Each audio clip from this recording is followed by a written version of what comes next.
Zure eskuetan gaixoaren bizitza jokoan dagoela, horretan pentsatzen duzu egunero? Ez. Hori pentsatzen duzu bihotzekoarekin datorrenean gaixoa, infartuarekin. Lehenengo momentu hortan arteria hori zabaldu arte. Arteria hori zabaldu arte eta igual pixka kostatzen nahi baldin bazaizu, segundo, minutu bat gehiago, esatezu, ai ama. Segunduko kontua izan daiteke? Arteria zabaldu behar da edo konbenida zabaltzea lehenengo 80 minututan. Danoi gertatzen zaigu egoera larri baten segunduak eta zaizkizu minutuak edo orduak, ez? Prezisio handia behar da zuen lanean? Bai, azkenean bihotzeko arteriak milimetro kontua dira, diametroak handienak izango ditu 4 milimetro. Estres handia dauka zure lanak? Bai, badu. Gauzak oso azkar egin behar dituzunak, bestela badakizulako gaixoaren bizitza jokoan dagola.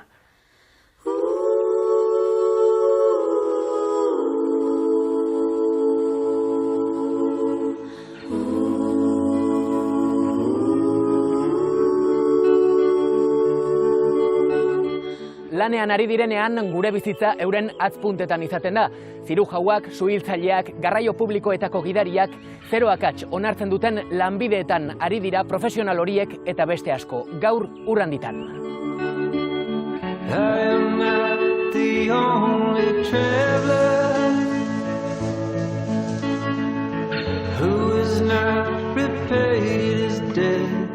Eta nola joan zen lehenengo aldi hura? Urduri, bai, baina, gaixoarentzat? Gaixoak ez daki. Ez diozu esango, kaixo, nire lehenengo aldia da. Baina ondo joan zen, ez? Bai. Beti gauza txarrak entzuten jendia triste da hola, jendia ez dakala osasunik eta hoi bai gogorra izan bida psikologikoki medikuarentzat, ez? Orduan, galdera, negar egiten duzu asko sufritu ondoren edo gaixo baten ondoren? Bai. Esaten dute behin zuhiltzaile batek ume bat ateazun hilda eta horrek negar egin zuen, nik hori ez dut ikusi.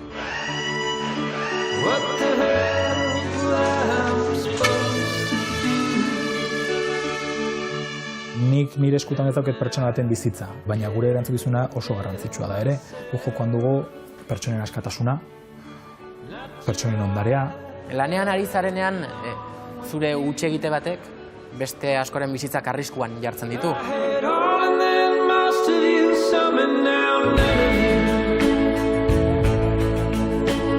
Hogei minututan gaude lekuan, tokian eta gainera kondizio ona batzuetan.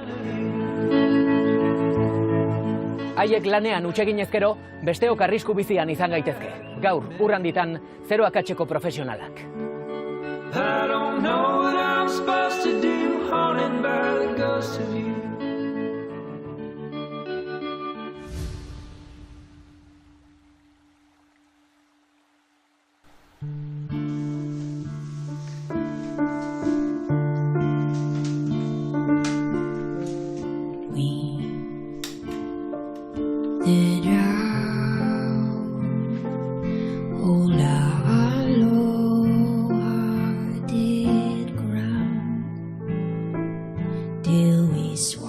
Miren Telleria 38 urte, Donostianen jaioa. Kardiologoa da eta kateterismoak egiten ditu. Arteriak nola dauden ikusi eta baten bat itxita baldin badago zabaltzea da bere lana. Mirenen aita, aitona eta birraitona medikuak izan ziren. Eta gogoratzen duzu eskuak sartu zenituen lehenengo eguna?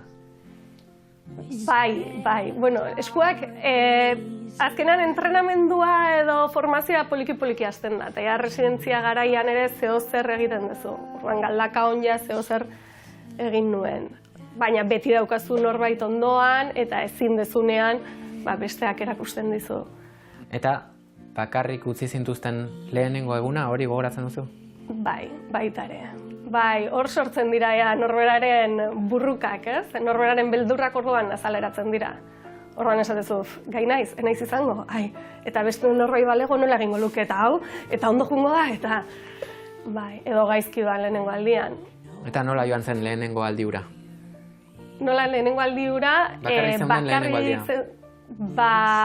urduri, bai, baina, gaixoarentzat? Gaixoak ez daki. Ez dioz esango, gaixo, nire lehenengo aldia da. Baina ondo joan zen, ez? Bai. Bizirik irten zen. Bizirik irten zen, bai. Gehienak ondo doaz. 80% ondo doa. 110% da gaizki joten dena. But we sing and we sing and we sing and we sing. Nora Rezola eta Xabier Iturraspe mediku gazteak urtebete daramate familia mediku lanetan. Da hori sentsazioa egune baten ainki aldozula sartu edo akatzen bat eitxiari, zelan arizu? Ba ez da, eske batzutan sentsazio sartu nintzanean kriston beldurranekan. Eta gero, pazienteak ikusten duzu zanean, normalen ikuste gutxi ikusi dugu zan ezoindik, ez dakatela bildurrik batzutan, Da bai gertatzen jatela, gero adjuntea ikonta hori hau dakat ez dakizer da alta mongotzete, eta berak esatea kontuz. Normalean gauzak ondo baldin badoia ez dela esebez gertatzen, baina igual falteiaku gauza txarrak bai gertatzia, hartzeko geroz eta errespetu handiago akatzei, ez?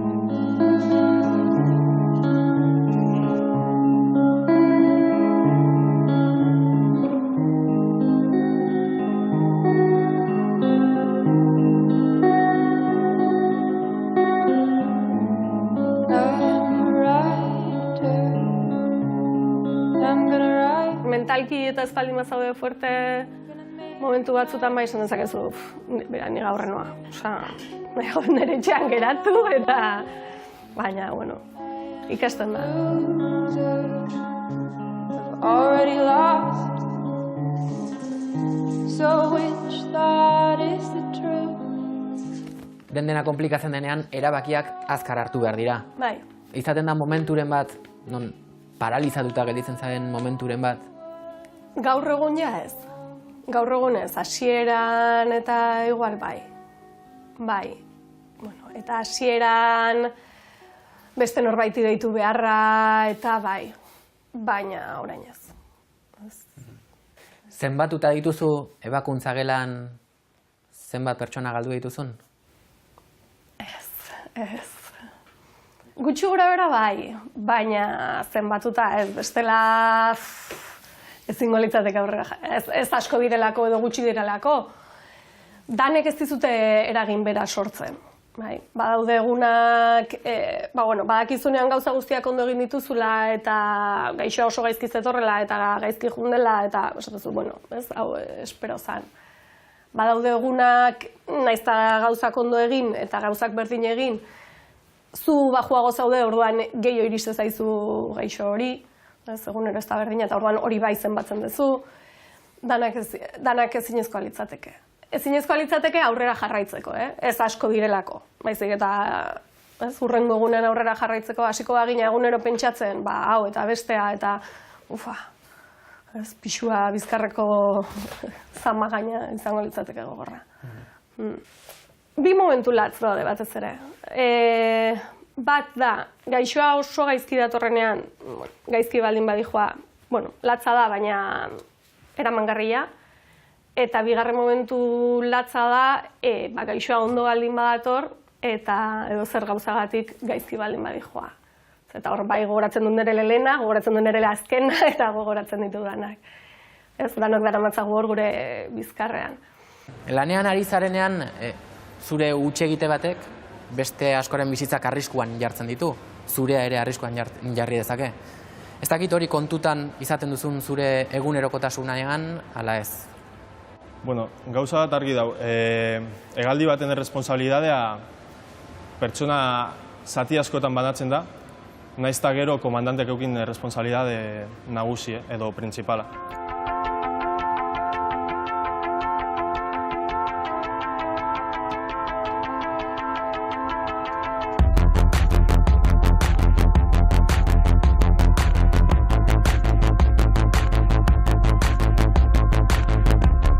Hogeita 3 urte ditu Aritz Barrenetxea Zornotzarrak eta duela urtebete Iberiako pilotua da.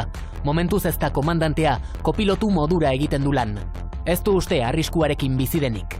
Inoiz ez gara egoera arriskutsu baten aurrean sartuten. Betikoa ziurtasunez, egiten dugun guztie aurrera aterateko. Hori ez da bidaiariak lasaitzeko esaten duzuen zerbait? Ba, igual bai, baina ezke egie bai da. Eguraldi txarra egiten dauenean, turbulentzia dauzenean, inpaktua edo impresioa handie da. Baina egoera seguru eta kontrolau edalako sartuten garai. Edo aeroportu batean, adibidez Bilbon, txarto badau kondizioak eta ikusten baduguz, arrisku txiki bet bai degula bietako bai komandanteak, bai nik egoera arriskutsu ikusten badugu, ez gara sartuten da Santanderera goaz, edo Gasteizera, edo zin aukera hartuten dugu arriskuek egiteko. Lanbide oso morbosoa da esateko akatz bat egiten baduzu, igual katastrofe bat pase baldala. Baina egia esan, gure hegaldiek prozedimentutan oinarritute dauz. Dana dau filtroka moduen banatute. Filtro batek faietan badu, ostean dekoz beste 15-20 filtro, akatz hori konponduteko. Naiz eta zuk eukin falloa, komandanteak eukin falloa, mekanikoak eukin falloa, kontroladorak eukin falloa, baina sistema asko dauz, akatzak segiduen konpontzeko. Nik nire eskutan ez dauket pertsona baten bizitza. Hemen zorionez daukegu heriotz zigorrarik, orduan bizitza ez dugu tartean. Osasuna zuzenean ez, baina gure erantzukizuna oso garrantzitsua da ere. Gu jokoan dugu pertsonen askatasuna, pertsonen ondarea, pertsonen familia, pentsatzazu dibortzio batean, hitz egiten egea, umeak norekin geratuko dira, nork izango duen umeen zaintza, pertsona bati, aita ama bati, esaten bazaio, zuk ez duzu zure semearen alabaren gaineko zaintza izango, zaintza zure eskontideoiak izango dulako, eta zu bakarrik bisita eskubide bat izango duzu, hori ez da heriotza, baina bat baino gehiago egongo da, seguro nahiago lukela hiltzea umeen zaintza galtzea baino.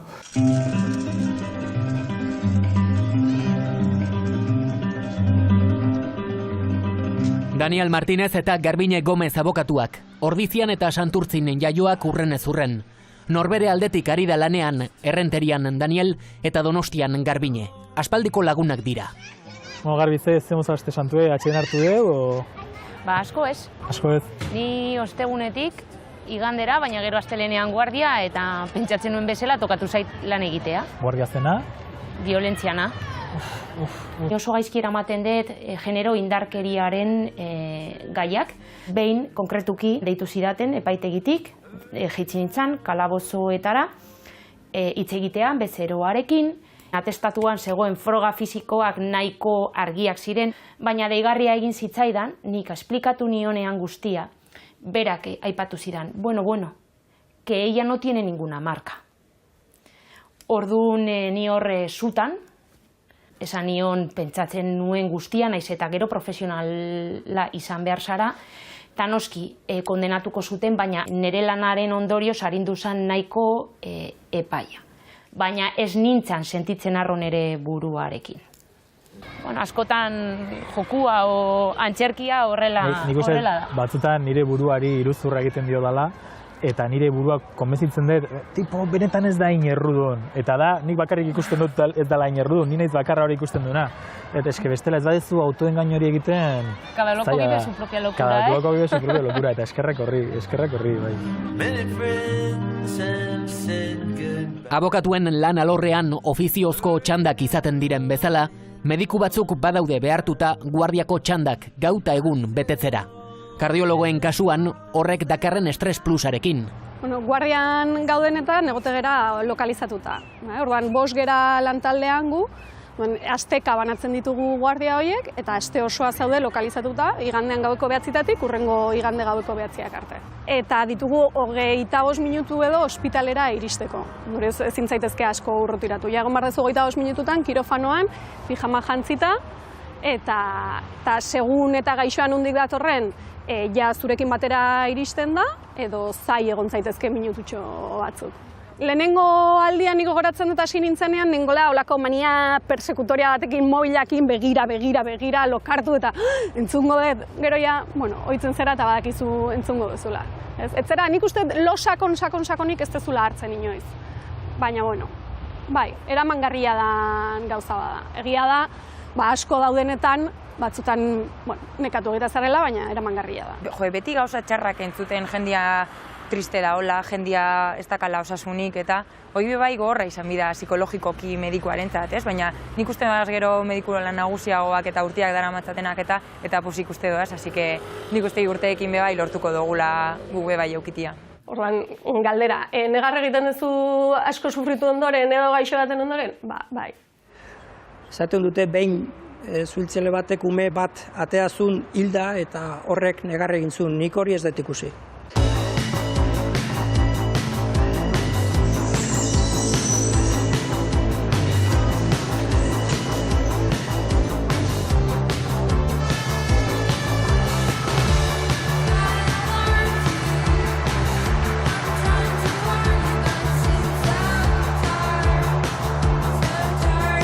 Ia denetarik ikusi du Carmelo Alonso donostiarrak duela 27 urte zuhiltzaile lanetan hasi zenetik.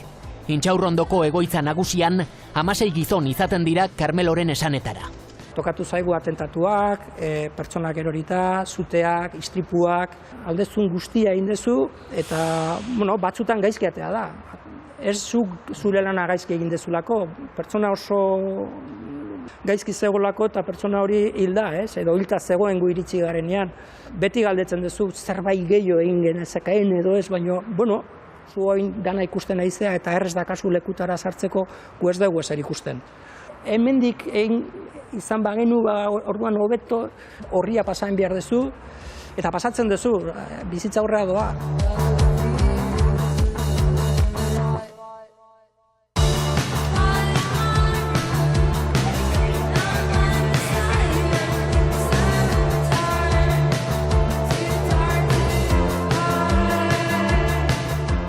Nik ez nuke esango zuhiltzaile garelako jende berezia garela. Ez dugu planteatzen pertsonaren bizitza salbatzea baizik eta gure lana da. Gu badakigu egiten ari gara, zergatik sartzen gea leku batea jendea iez egiten ari danaz. Ez gea jende berezia, ez, jendea ikusi behar gaitu jende beste langile bezala, ez. Beste edonor bezalakoak badira ere, Carmeloren ustez, zuhiltzaile on bati ezagun zaizkio hainbat ezaugarri edo doai. Gustatu behar zaio, baina jakinin behar du nun sartzen den. Rekursoarekin, zerbait falta bat zaio, honekin moldatuko naiz edo honekin egingo, hortikan ateatzen da, las ideas de bombero, zerbait bat faltatzen bat, mailua ez baldin bakat klabo bat sartzeko, harri bat hartuko eta klabo hori sartuko, baina importantea klabo hori sartzea, orduan rekursoarekin eta gero, langilea izatea. Lehenengo hildakoa gogoratzen duzu? Lehenengo hildakoa hemodinamikako gelan, bai. Lehenengo hildakoa kardiologian residente nintzela, ere bai. Bai, horiek beti eramango dituzu zurekin. Nik gogoratzen dut lehenengo juntzan gaixoa, gero hurrengo goiz osoa pasa nuen negarrez. Eta norbaitek esango dut, negarrez? Eta esan zu, bai, ez zaudelako dituta, olako gauzak kudeatzen. Baina, ikasi egiten da. Zoritxarrez inorrek ez digu erakusten, ordan bakoitzak ditugu gure dinamikak, ez? Ni adibidez igaritera joten naiz. Eta badaukat lagun bat entrenadorea dana eta ondoko kalean egoten da batzutan, arek segituan igartzen dit, ez? Segun eta igeritan zertan nahi naizen, zer pasa zeizu gaur?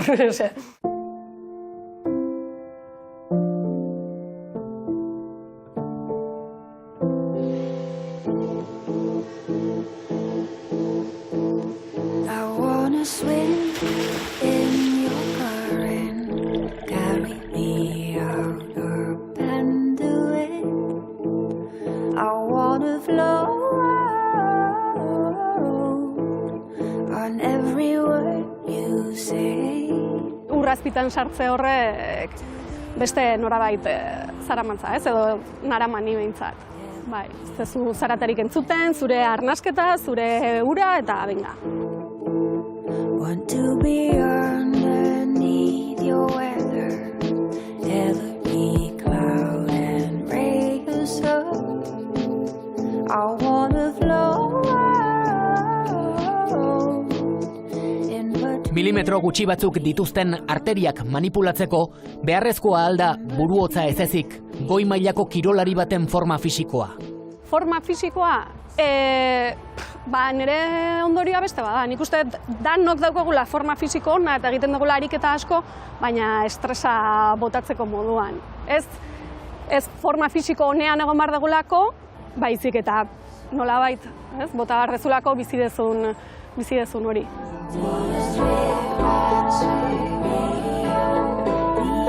Take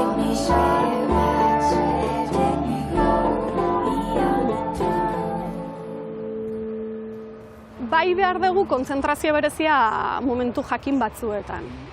Hor, kasu zailetan eta danok dauzkagu gure ritualak, danok daukagu gure musika edo gure laguntza izuna sartzen hor eta kontzentratzen euneko eunean egiten ari zaren horretan.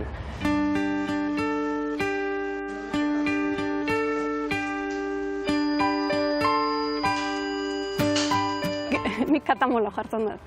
Bai, hor, ditugu bakoitzak CD batzuk, eta nik nerea guztiz kontzentratu berretenean katamalo. Ez datorren egunaren ostian, itzuliko naiz esan zenidan, sasiotan, masustarik ez dagoenian.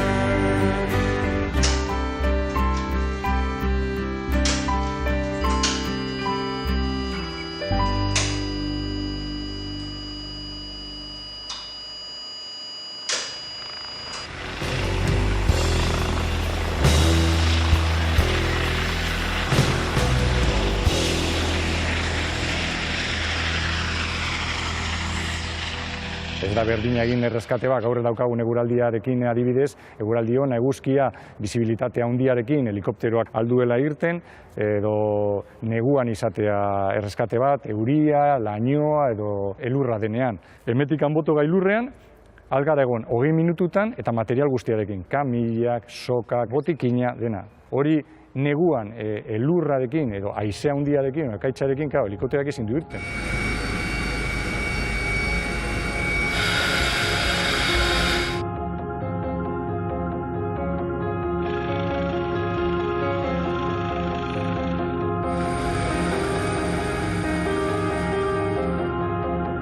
Aitor Bilbao, erreskate ertzaina, Lezama herrianen jaioa. Normalean helikopteroan ateratzen da, eta mendi erreskateak edo erreskate bereziak, zailenak egiten ditu. 80ean sartu nintzen akademian, gazteria etxe ondoan ibili nintzen Gurutze Gorrian, soldaduzka ere bai Gurutze Gorrian egin nuen, eta beti emergentzia mundua gustatu zait. Eta ikusi nuen, ertzainan alnuela jarraitu horrekin. 3 urte egon nintzen Erandioko ertzainetxean, eta gero 3 urte horiek pasatu ondoren, izan ziren froga sartzeko erreskate taldeetan. Eta 83an sartu nintzen, eta ordutik ona erreskate taldeetan nabil.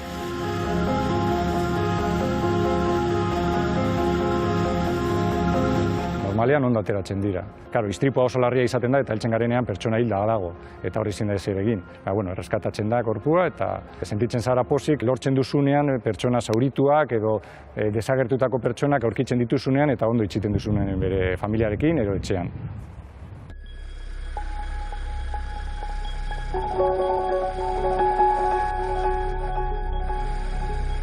Tokatu zitzaigun 3 hilketak, Laura Orue, Virginia Cebes eta beste kasu bat, Bakiokoa. Bilaketa orduak izan ziren, Laura Oruen aste bat gutxi gora bera ere bai, aurkitzen duzunean, momentu larria da. Gainera familiarekin eduki duzu harreman batzuk, eta hori bai afektatzen dizu pilo bat. Azkenean zure familiak edo laguna badakite non egon zara, zerbait komentatzen duzu, baina ez duzu nahi denbora guzti ere bai run berdinarekin. Etxera basoaz, daukazu beste gauza batzuk eta nahi duzuna da disfrutatu eta apurtxoa deskonektatu. Lehenengo hildako horrekin, errua zure buruari bota zenion? Zure eskuei, zuk egindako lanari? Errua ez, baina bai dira momentuak esatezuna beste norbait balego berdina pasatuko zen. Errua ez, baina hausnarketa razional baten ondoren. Esatezulako, horren beste urte pasa ditut prestatzen, pauso guztiak aztertzen dituzu, eta esatezu ondo ginez egon, horrela gertatu da, ez? Zoritxarrez medikuntzan bat gehi bat ez dira bi. Medikuntzan inoiz ez dakizu zein izan daiteken emaitza. Beti dago ziurtasun gabeko puntu bat, ez? Zalantzan jarri zenuen ala ere zure lana? Bai. Eta gaur egun ere oraindik jartzen dut. 8 urte daramantzat hontan, egunero hau egiten, eta gaur egun jartzen dut. Eta gauzak gaizki doazenean, eta nik uste egin beharreko lan badala. Egoerak oso latzak direnean, naiz eta ondo jun edo gaizki jun, beti dago deskontrol sentsazio bat. bihotza konpontzen egiala zerbait gertatzen bada zuk egin dezunan gatikan, gauz horiek gogorra izateria. Batez ere, pazienteak gaizki bukatzea aldin badu.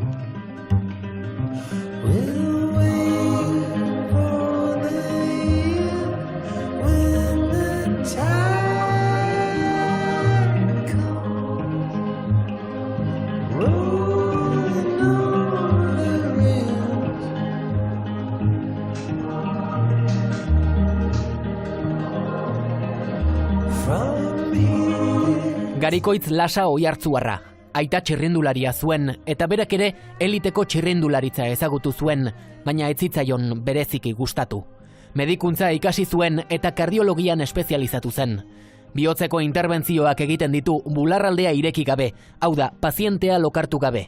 Metodo hobea da eta hildako kopurua murrizten du, baina kardiologoa ez dago inolaz ere libre akats larriak egitetik. Okerren daramaten komplikazioa da kateterrakin bihotzien gabiltzan bitartian ikutzen dugun plakan bat mugitu eta horrek iktus bat edo akzidente cerebrovaskular edo deitzen dana gertatzen danean. Pazienteak inizketan zaude eta instante batetik bestera pazienteak ez dizu ondo hitz egiten edo ikuste duzu izkera aldatzen zaiola edo agitatzen hasteala, bista joten zaiola, komplikazio gogorrena hori da. Iktus bat sortzen danean eta badakizu zu kateterrakin zenbiltzan bitartian gertatu dan gauza badala. We met when he was in a hospital. He whispered, I ain't got no heart to the room. She said, I'll make you smile again, and made an airplane out of some pretty words, but in a spoon. Komplikazioak inoiz hondamendiaren ataria izaten dira. Beti ere, bere onena ematea eskatuko diote kardiologoari. Duela gutxiko kasu bat, ondo jumartzun, betiko gauzak egiten dituzu eta komplikatu egiten da. Eta gaixoa sartzen da olako egoera zail eta larri batean, ateratzen duzu aurrera, izarritu ondoren. Eta gero behin nire estresa pasata gero eta junintzen familian gana, esan ez, gauzak gaizki jundira, baina lortu dugu, eta ondotera dat, ez dakit zer, eta emazteak esan zian, gaizki pasa dezu, ez da? Zasatu dut, bai, aurpegian nabaritzen zaizu. Normalian familiak ikusi du pazientia hona etorri baino lehen eta badaki gaizki dagoela. Gauzak ondo atera eta familiak initzetxe zunean, danak arnasa hartze dute. Beldurrez daude atera eta gure aurpegia ikuste dutenean danak beldurrez daude zer gertatu duten, baina danak kalkulatze dute erantzunetako bat heriotza izan litekela. Gehienetan ulertze dute zer gertatu dan. Eta siniste dute egin bertzan guztia indala eta gauzak egin bertzean bezala indiala. Batzuetan izate ditugu arazoak. Hori izate da gure lana, informatzea zer gertatu den. Egie da, karreran zehar bebai gorpuak daukagu zela anatomiakin ikasteko, eta bebai praktikak deko guzanean gaixoak ikuste oso zela eta batzuk oso larri, baina zeurea danean pazientean niri oso arraru egin jaten, gorputza horri ikustia segundo baten bizirik egon eta gero ja ez, niri hori oso gogorra egin jatan, eta familiak ez eban bapes ondo hartu, mediku egaz esarratu egin zian, eta gero eta desatxe ginagoa, ez? Ikusten dozunean ez bakarrik eurak sufritzen gaina, sarre, zugaz. Urrengo eguna gogorra egiten da bueltatzea, esatezu atzo gertatu zen eta esen duen espero, eta gaur berriz ere gerta daiteke. Korapio bategaz hemen. Zuk zeitezu estresako behatzeko, galdetu indiat eta. Ez dakit, zer egite duten, baina lasaitasun ez hartu.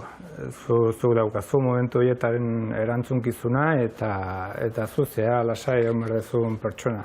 2 edo 3 kontatu eta gauzak bakoitza bere tokian jarri eta erabakiak hartu. Eta hemendik kanpo?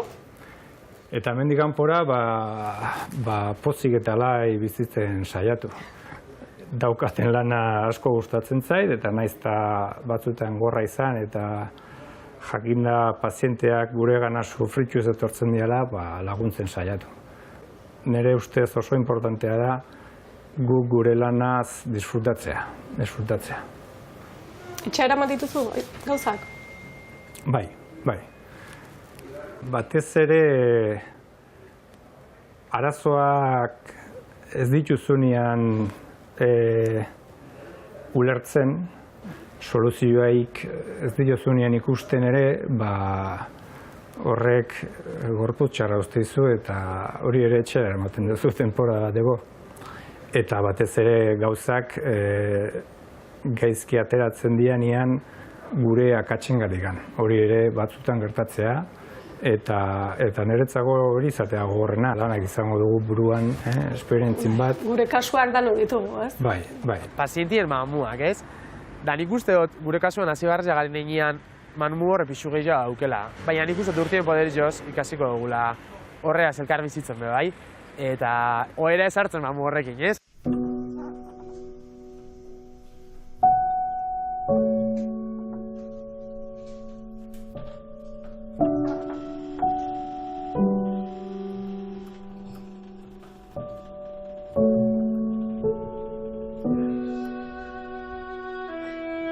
Eta horrela bizitzeko, ez dakit zuek ere psikologoa ez ote duzuen behar? Hori galdera hori handia da, urra handitan sartzea da, baina nik uste mundu guztiari ondo datorkiola psikologoa. Bai guri eta bai errezeini, baina guri ere bai.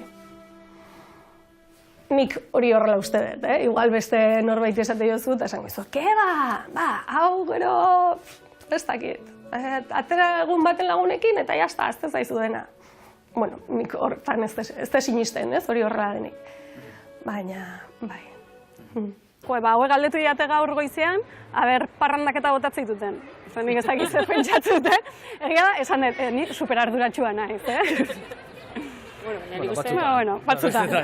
Tokatzeanean. Azkenen dakizu muga jartzen, zertan zauden lanen zaudenen, edo zaudenen parrandan, eta launekin ondo pasatzen. Zaten batek ez du besteak entzen, ez? Izan zaitezke arduratxua eta ordenatua, baina zure denbora librean, parrandak normalen. Igual garrantzitsua da desordenatua izatea beste leku batzutan, beste arlo batzutan izateako behar dan lekutan, ez? Lanetik kanpo oso kuarrikulatua ez dala. Ez.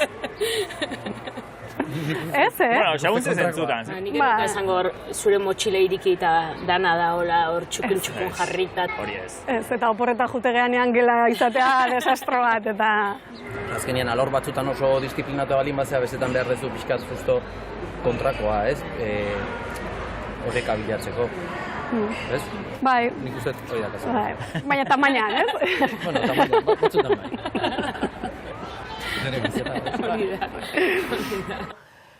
Zaila da, kanpoko jendeakin horri buruz hitz egitea. Kuadrilakin ez da erraza? Ez nire aldetik, baina ez dakit nola esan. Ez nire aldetik, nik nuke inolako arazorik izango kontatzeko, baina iritze zait, seguruenik parekoak enauela asko ulertuko, sentimentu asko edo, eta igual gauza asko ere, ope direla ez jakitea. Zergatik? Ez dakit, baina hori nire kontua da, gaixo bezala interesatzen zaizu jakitea medikuak zer sentitzen duen edo zer ari den sufritzen edo zertan ari den, ez? Pentsatzea, eta medikuak pentsatzen du igual beste norbait balitza aurrera, ez? Gauzako beto jungo liratekela. Edo medikuak pentsatzen du laguntzen dizu horrek? Galdetzen dizut. Ez dakit, normala iruditzen zait, ez? Baina orduan kontatzen ez badiezu, azkenean da eurek babesteko, ez? Bai, eta, eurek babesteko, eta azkenean kuadrilakin zaudenean ere zuk nahi bezulako pixka beste gauzazutan pentsatu. Deskonektatu.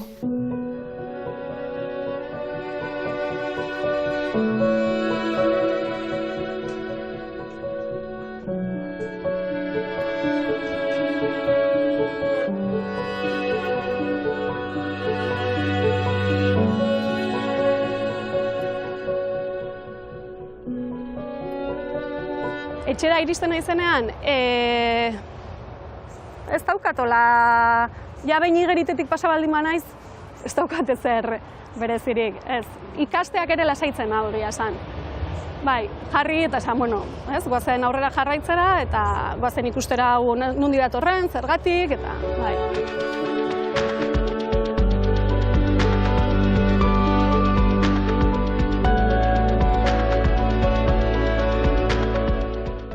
Nik uste olako lana daukaten, olako zereginek edo ikitzen dutela absortzio momentu hori. Eta gero izakeran arabera, batzuk kudeatzen dute hobeto eta beste batzuk okerrago. Nik nire kasuan bai, iritsi da momentu bat, esaten dena, bueno, hau nahi dut nire bizitza osorako, edo izan nahi dut lehena gauza guztietan, eta edo konformatzen naiz nire gaixoak hoberen hartatzearekin, eta nire alderdi personal hori ere landu. Egotea ez dakize kongresotan edo ematea ez dakize hitzaldi edo agutziko eta alde batera eta zentratuko naiz nire buruarengan, beharrezkoa dela.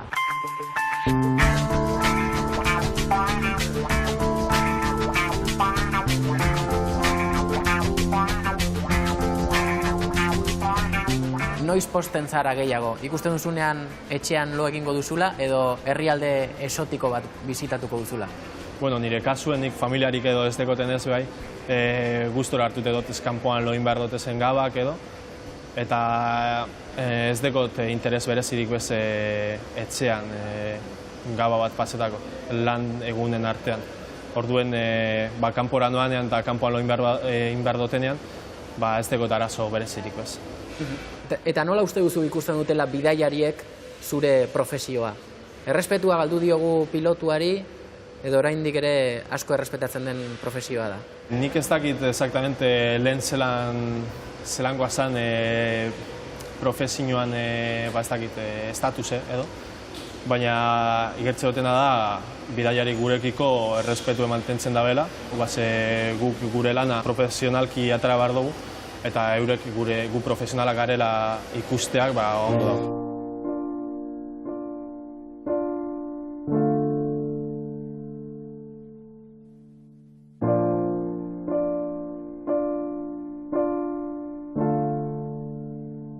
Eta gaixoa urduri edo lasai sartzeak gauzak aldatzen ditu ebakuntza batean? Bai, guztiz. Gaixoa urduri sartzen baldin bada eta ez baldin badigu laguntzen, hor azkenean kontutan eduki gu eskumuturretik goazela eta iristegea bihotzeko arterietaraino.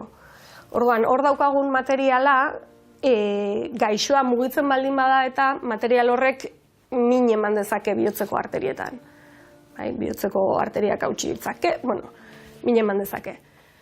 Orduan, gaixo urduri baldin badago eta ez baldin badigu laguntzen eta gainera gu urduritzen baldin bagaitu, gauza gaizki, tenso jartzen dira.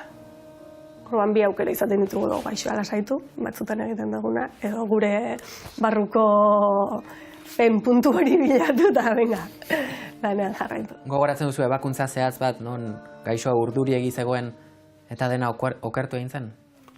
Bira, duela gutxi. Gogoratzen dut ebakuntza zehatz bat, gainera beste bekadun batekin nengoeni, eta, arekin gauzak egiten, eta orain egin hau, eta bestea, eta begira ze ondo geratu den, eta bukatzen dugu, eta gaixoa urduri, baina karraxi batean, eta mina daukat berriro,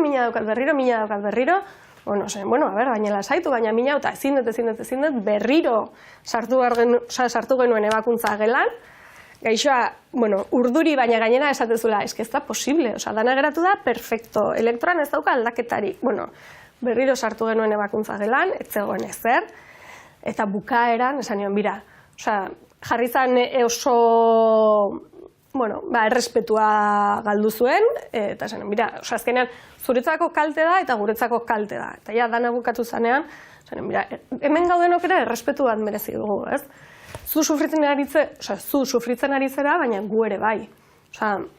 Lagundu. Gu hemen gaudezu laguntzeko, baina eske hau ez da, hemen ez dugu aguantatu behar danetik. Errespetu bat merezi dugu. Orduan, urduritasunak bai eraman zaitzake olako egoera nola definitu? Zailetara? Bai, zaila edo, limite non esango zenuken, dana pikutara, baina. Badau txiste bat esaten duna, sukaldariaren akatsa saltsarekin kubritzen da, eta medikuaren akatsa kubritzen da hondarrarekin, hilobira ematen zailulako. Abokatuaren kasuan, abokatuaren akatsa, seguntzelako akatsa, kubritu daiteke diruarekin, edo ezin da kubritu. Abokatuen lana izugarri paradogikoa suerta daiteke bezeroarekiko. Demagun errugabe den norbaiti, zer eta erruduna dela onar dezala eskatzen diola nork eta abokatuak berak. Etortzen da fiskala epaiketa baino lehen eta esaten dizu 3 urteko gartzela zigor eskatzen diote, eta etortzen da fiskala eta esaten dizu begira. 3 jetxiko dugu bira. Diferentzia da, 2 ez dela gartzelera jungo, eta 3 zigortzen badute gartzelera jungo da.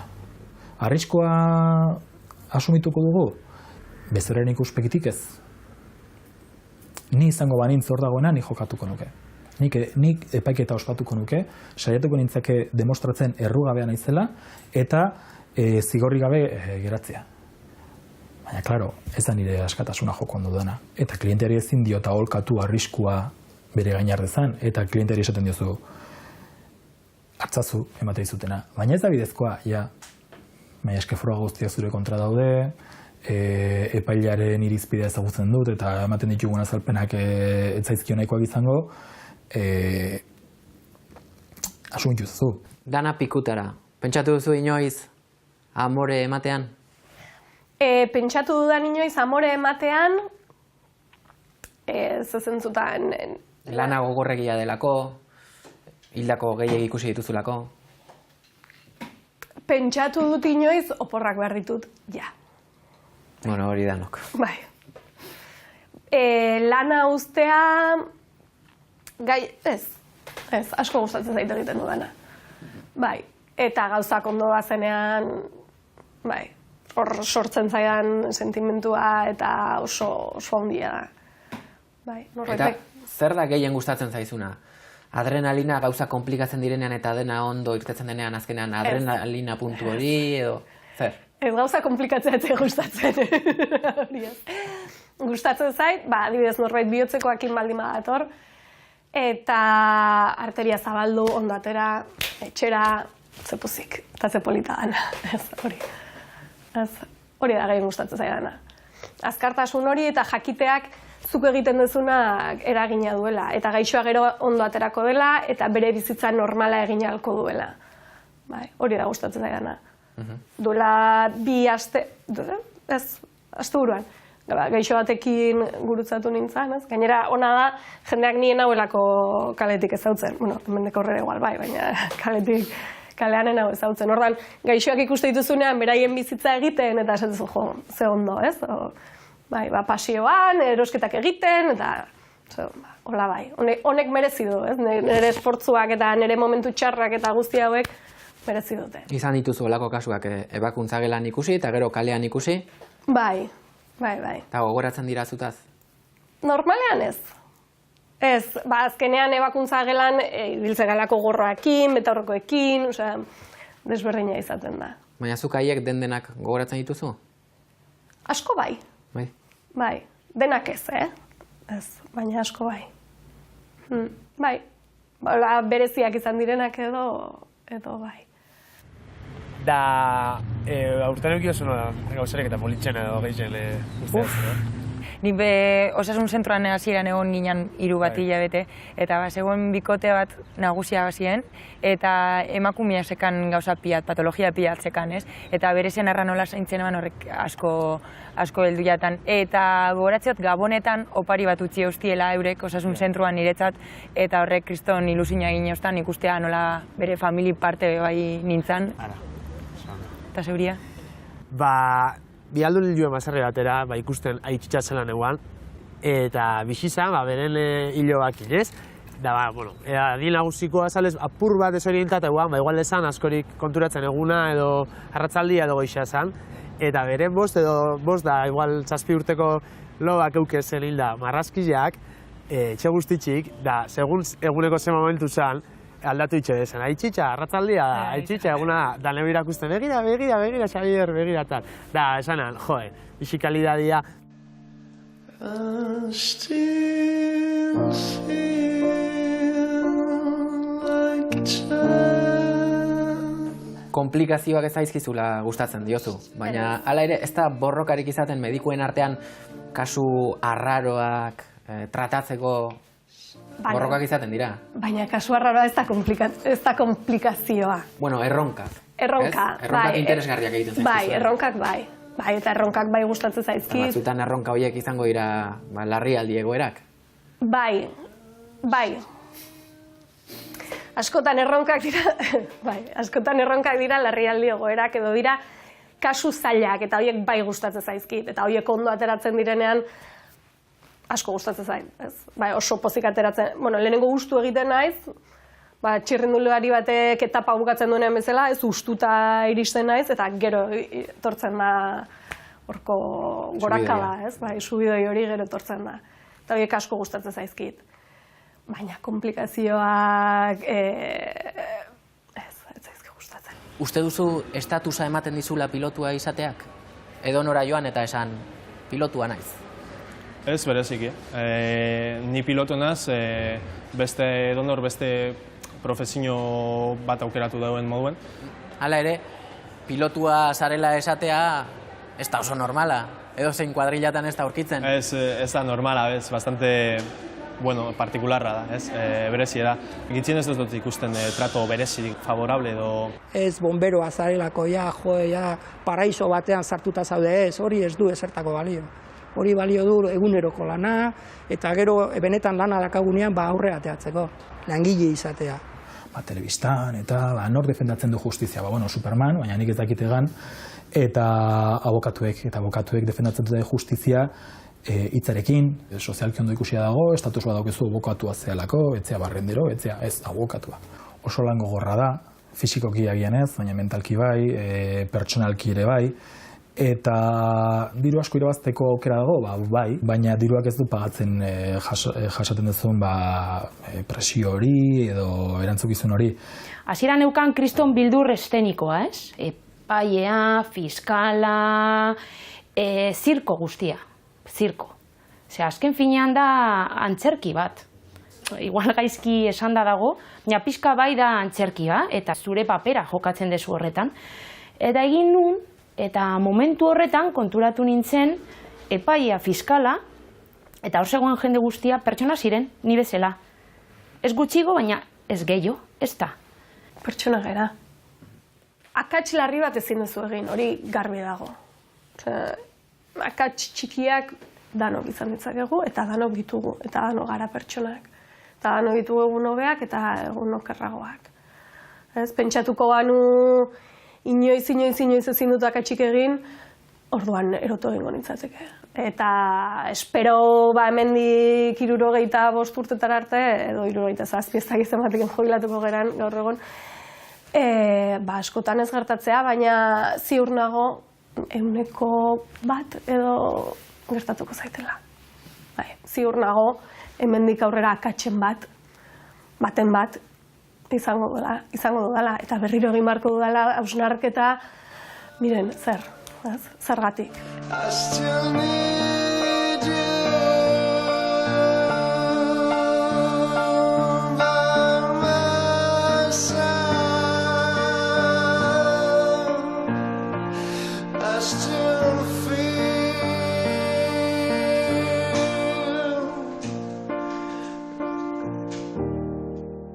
Zer eman dizute urteek, orain hobeto kudeatzeko, egoerarik zailenak? Ziurrago nago nire buruarekin. Badakit gauzak egiten. Esan nahiet, lehen igual akatsen bat baldin bazegon, eta ez paldimanekin nola konpondu norbaiti deitu behar izaten. Ez, orain, badakit. Orduan, ziurrago nago. Badakit ez baldin bat nik egiten, eske beste inorrek etzun jakingo, ez? Hau gola esatea geratzen da oso, baina... Hala da.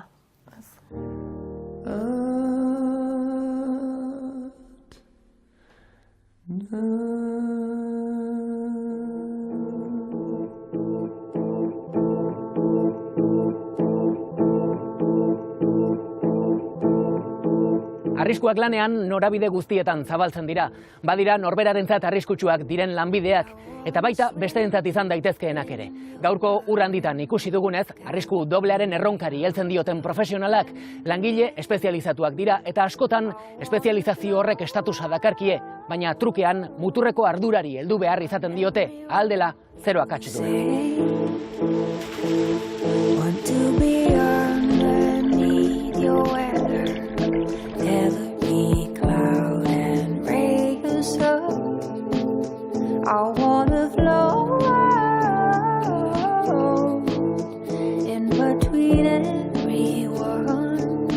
Norbaitek nabaritzen baldin badu, bihotzean bularrean presioa, edo ezkerreko eskura joana, edo eskubira, eta gaizki nabaritzen baldin bada, garrantzitsua da hori, lehenbailen bat bira deitzea. Azkenean, bat bikoak ambulantziak egingo duena da bihotzeko diagnostikatu eta zuzenean guri deitu. Eta guia prest egongo gera, bera iristen danerako arteria hori zabaltzeko.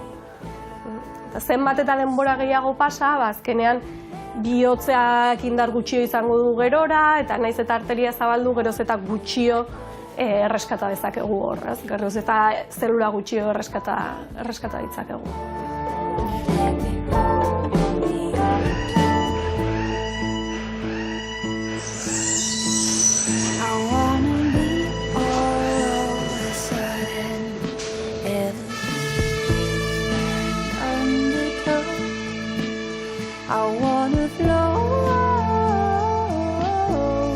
Zuregan konfidantza osoa duen pertsona bat ere bazara?